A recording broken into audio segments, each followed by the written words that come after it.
Hey guys, Johnny here with Team Legit. Today I'm going to show you guys my mini Talon.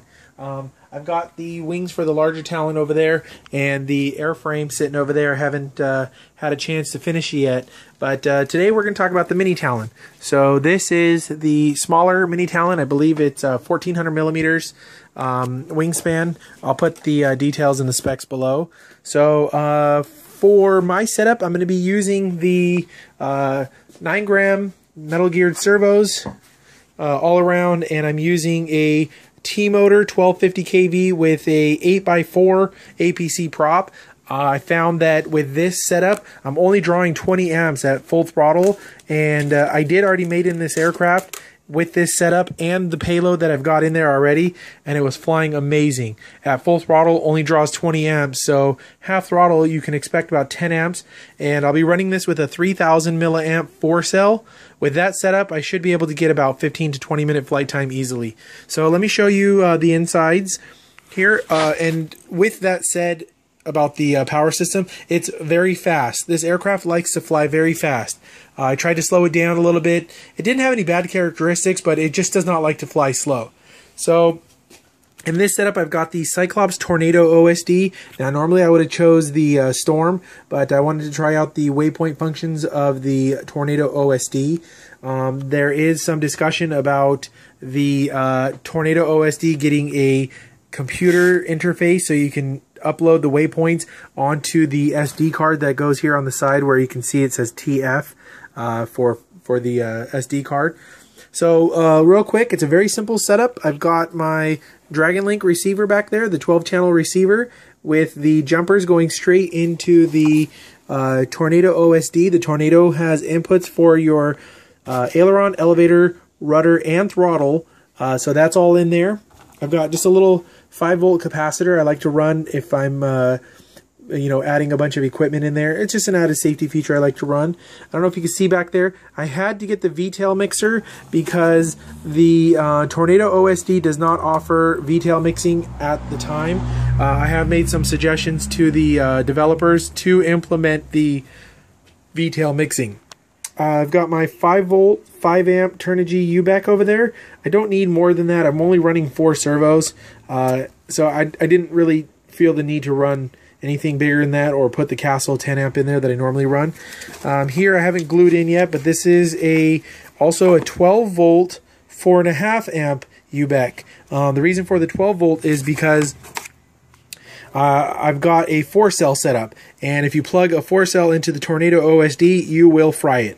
So the way I've got mine set up is everything is plugged in, everything is soldered in after the current sensor. So my 4-cell setup will go in there, and then from there I will plug in the current sensor that goes to the Tornado OSD, to the 5-volt, 5-amp UBEC on the side here, then to the 12-volt, 4.5-amp UBEC going into the Storm, and that's plugged into the battery spot over there. So when I power on my OSD, you will see, I think it shows out at 12.2 volts on the UBEC, and then you'll see whatever voltage my 4-cell pack is at.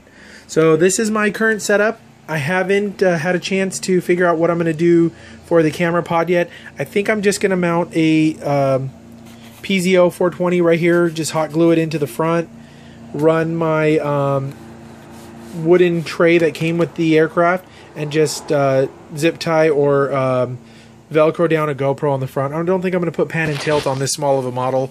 This will probably be more of my hot rod model, just to fly around and explore the parks and stuff. So there you have it. There is my review of the mini Talon. Stay tuned for some flight footage and some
Alright guys, just got done flying my mini Talon, and I gotta say, man, I really like this plane. It's very nice, it's very small, it's compact, it's got plenty of performance, it does what I need it to do, and I like it all around. It's a good plane.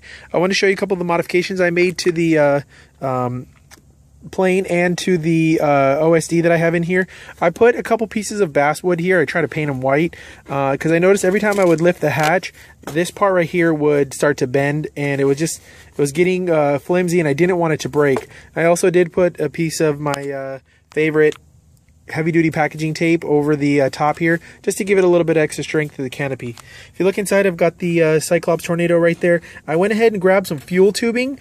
It came for a Traxxas. I think it comes in a 36-inch piece. It's just regular fuel tubing going into a, I don't know if you can see in there, going into a carbon fiber rod, and that carbon fiber rod is just poking out here through the front. This is my airspeed sensor for the Tornado OSD.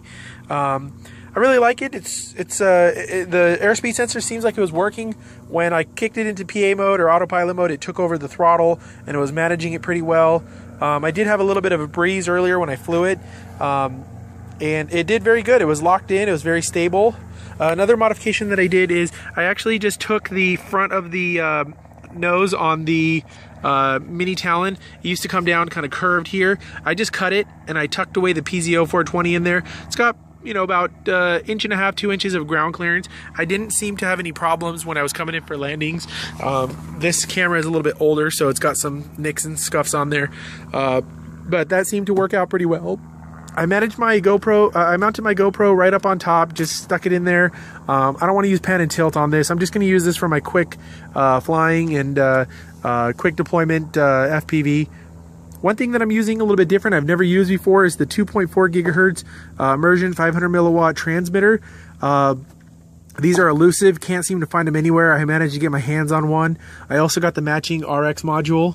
I'm running just regular cloverleaf antennas, and it seemed to do pretty good. I got about 600 meters. The Tornado OSD doesn't have imperial measurements yet, but I managed to get about 600 meters away, which is roughly 1,800 feet, so that's not too bad. I'll do some extensive range testing on that very soon. But overall, I'm very happy with the mini Talon, and I definitely can say this is going to stay in my hangar. I have a tendency to build planes, fly them, test them out, and then sell them. But this one's definitely staying in the hangar, and I'll keep this for my quick FPV deployments. I'm Johnny. Thanks for watching.